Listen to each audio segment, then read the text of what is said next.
And welcome to the Retro Club October monthly vinyl subscription box. It's that time of the month again.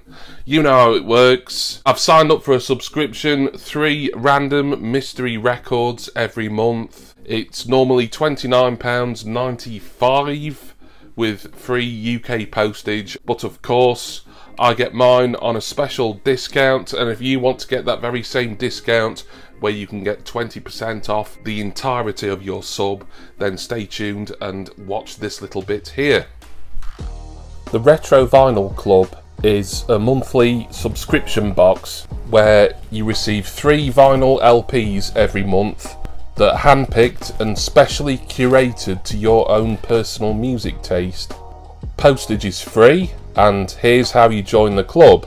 So you just go to theretro.co.uk/vinyl, and then you click on the monthly option, and then you need to pick a minimum of 3 music genres, but as many as you like from all these that are here.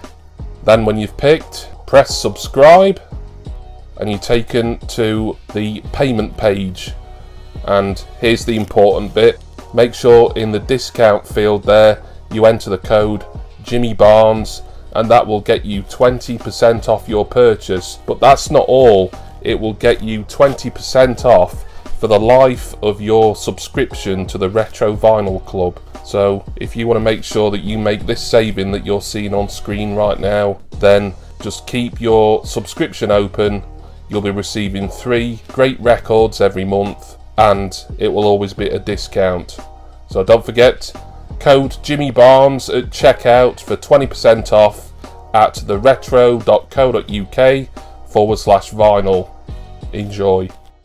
So code Jimmy Barnes at checkout, as you all know by now, and that's 20% off while ever you keep that subscription going. So as I tend to do for these unboxings every month, before I get going on October's 3 records, which I'm very excited to see, obviously, I'm going to give you a little bit of a review of what I got last month. So, September's, and I've got my notes here, if I can read them. The first record that I listened to out of the 3 from September was, the artist is called, bear with me, Part Wild Horses, Main on Both Sides. I think it's a duo apparently, an improvisational duo.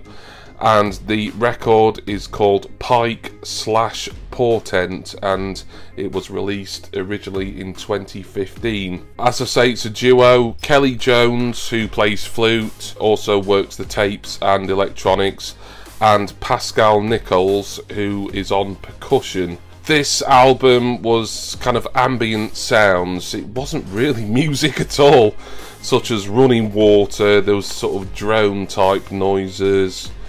As I say, just barely what you could class as actual music to sit down and listen to. It was soundscapes really, and I'm being pretty kind on it there, I have to say. When I was listening to it, it gave me a sense of tension and unease. I think that was probably the point, to be honest. It reminded me of like a sort of the audio ripped from an obscure old horror film somehow, with like a lot of creaking noises, plenty of reverb in it.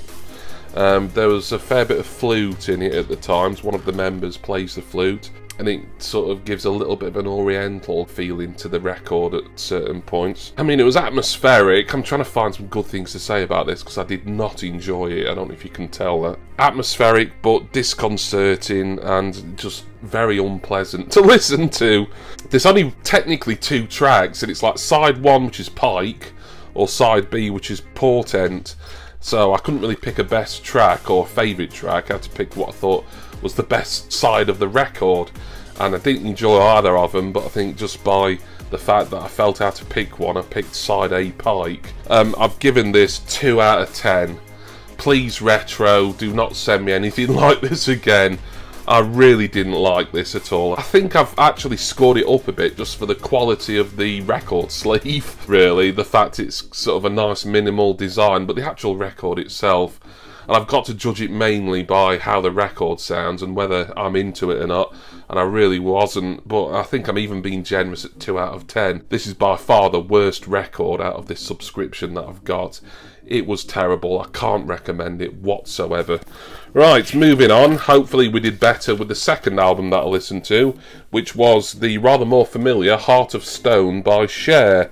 This was originally released in 1989. I think the copy I had was maybe like an early pressing or around about, maybe second pressing, I don't know really. A couple of tracks on it were actually produced by Michael Bolton, but once I'd listened to the album you can kind of hear that Michael Bolton kind of influence. I'm not really a Michael Bolton fan at all, especially his ballads. Fortunately, I don't think there was much in the way of ballads on this album. The singles were very familiar, I would have known those from years back. The album itself, typical late 80s American era pop rock, that kind of slightly overdone production that was prevalent back then. This was Cher's 19th studio album, according to my research. 19th, wow, and we're only in 1989 there, so I wonder if she's past 30 now.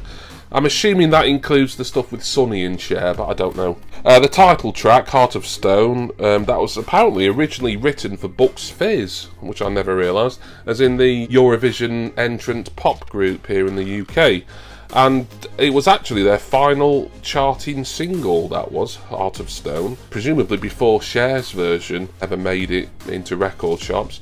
And Bucks Fizz's version got to UK number 50. Writing credits include Michael Bolton, as I've said, Desmond Child, who is a name I'm familiar with, very prevalent songwriter of the era. Jon Bon Jovi and Richie Sambora also have writing credits on this album. The best tracks for me were the two singles that I was mainly familiar with, to be honest, If I Could Turn Back Time, Just Like Jesse James, both great singles those.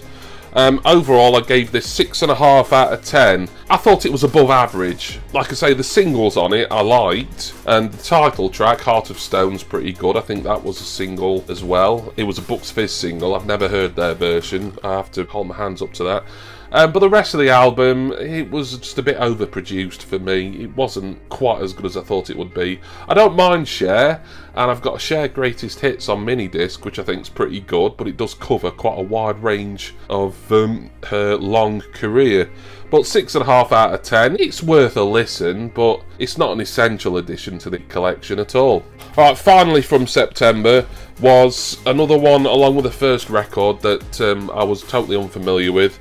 But it's a band called Big Deal, and this was the album Say Yes, released in 2016. It's an Anglo-American indie duo, although looking at the cover of the album, which you'll see on screen, they'd added a couple of members at this point.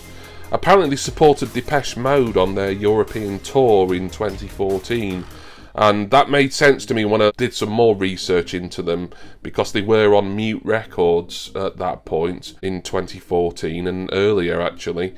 They weren't on Mute by the time this album came out 2 years later. This was a Fat Cat release. I seem to be getting a lot of stuff from Fat Cat Records. I think they must have some sort of agreement with the Retro. They split up 3 months after this album came out, apparently.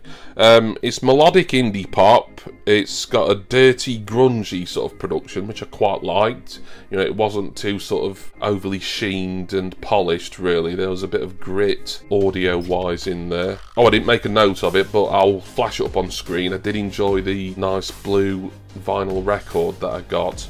This was my first coloured disc in my subscription, and that was a nice touch there.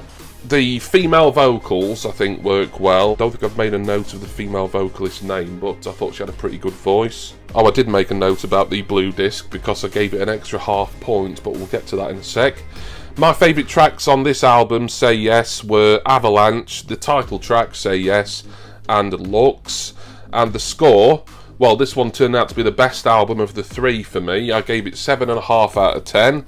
I was going to give it 7 out of 10, but I've made a note here that I gave an extra half point for the blue vinyl record. Big Deal, Say Yes, I thought that was pretty good. Not a month that absolutely blew me away. I don't think any of them have yet, but I'm still enjoying discovering all this music. Even that absolutely abysmal Pike Portent thing that can really barely be classed as music at all. Yeah, an interesting month, and Big Deal, Say Yes for me was the pick of the bunch in September. Right, on to October. This bit never seems to take too long, as really we're just looking at 3 records. I can't discuss them unless I happen to get one that I'm really familiar with. Hopefully I won't get one that I've got in my collection. If I do, then it will be up for sale or trade, as we say here on YouTube. Struggling here with this pull down tab, but I do like these mailers that the Retro use. I'll just give you a quick look at that, by the way, as I don't think I've shown this in much detail for a few months, but it always has this let the music play motif on it. So I'll try not to look too hard, and I want to be surprised. Still can't get into the bloody thing. Oh, there we are. Seeing what's on top without looking too hard. We've got some Bonds of London filled brains. Ooh, yummy. Brains, my favourites. There'll be some sort of fruity sweet, won't they? Yeah, there we are. They always put like a little snack or sweets or something in. This will be like a little letter or flyer, sort of a combo of the two. I'll give that a proper read later on. Right, let's just dive in and pick what's on the top. Feels like quite a thick sleeve, this. Put this box down somewhere safe. And the first one is this. There again, this looks like a Fat Cat record to me. Actually, no, it's not Fat Cat, but it's a record label I'm familiar with, Loma Vista. Ghost, who, as you know, one of my favourite bands, are on Loma Vista. But this is an album called Free Love, and it's the new album by Sylvian Esso. Oh, and this is exclusive sky blue vinyl, according to the hype sticker there. No idea what this is going to be like. I don't know Sylvan Esso. Did I say Sylvian? Sylvan, it says there. Esso. It sounds, could he be French, possibly? Like I say, I recognise the record label, Loma Vista. So it's going to be interesting to see whether this is quite like Ghost or not. I've got a feeling it probably won't be, because Ghost are heavy metal, for want of a better term, and I'm not expecting to get any heavy metal records in my subscription. I could go and change my picks on the website. And don't forget, anyone who's thinking of subscribing, you can do that at any point. If you get 3 records 1 month and the genres that you maybe want to change up every so often, just go on the website and alter your picks for your genres. But yeah, there we are. That's the first one. Lovely stuff. Number 2 is this. This is Rob Shields with Green. If this was a green record, that would be very appropriate. It doesn't say that the disc is coloured anywhere, I don't think. I'm looking to see what the record label is here. Need Want, from 2016 apparently. There again, no idea. Not sure who Rob Shields is, but it's new music to discover. Quite a nice cover. Yeah, there we are. So obviously I'll be talking about this and the other 2 records that I've pulled in next month's unboxing. And last but not least, I've been getting a bit of actual literal retro stuff the last couple of months with like Cher and who did I get the month before? Alison Moyet. Is this an old record or another newbie or fairly new one? Ah, it's an old one. Ah, and it's a good one as well. I've not got it, but I'm quite fond of the act. It's the Communards. Which Communards album is this? It might just be self-titled. It might be called The Communards. I think this will be their first album. It's got Don't Leave Me This Way on, which I think was the biggest selling single in the UK in 1986, apparently, when I was looking up stuff for another video recently. I'm going to be familiar with all the singles on here. Disenchanted, that's a good single. So Cold the Night, another good one. Anything on side 2? You Are My World. So some well-known mid to, well, I'd say just past mid-80s, sort of 86, 87 era pop songs on here. Communards, there we are, we can see them more clearly. Jimmy Somerville, formerly of Bronski Beat. Once the Communards had disbanded a couple of years or so later, he went on to have a pretty successful solo career. And there's Richard Coles, who went on to become like a celebrity vicar, and he appears on things like QI and a lot of Radio 4 stuff. But yeah, I think this is just self-titled from the Communards here. It's on London Records. I'm pleased with that. Yeah, so I'm glad to get something that is more familiar, and I'm certain I'll enjoy this more than Cher, so I don't want to presume anything, but I think this is going to get a higher score than Cher did last month. Yeah, very happy. So there we are. These are my 3 records. We've got the Communards. We've got Green by Rob Shields. And we've also got what's intriguing me simply because of the record label. We've got Free Love by Sylvan Esso.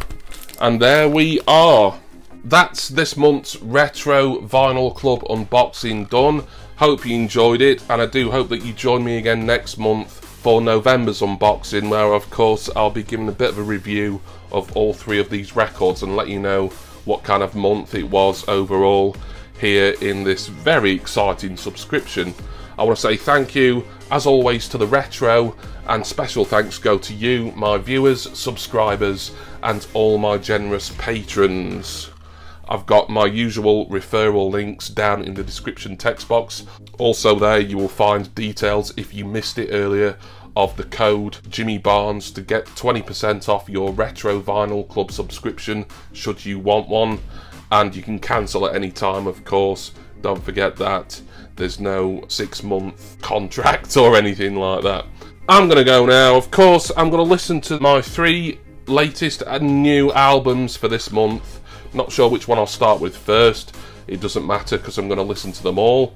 And of course, I do hope to see you back here again in about a month's time, where I will discuss all these records and also show you what new ones I've got for November. Cheers everyone. See ya!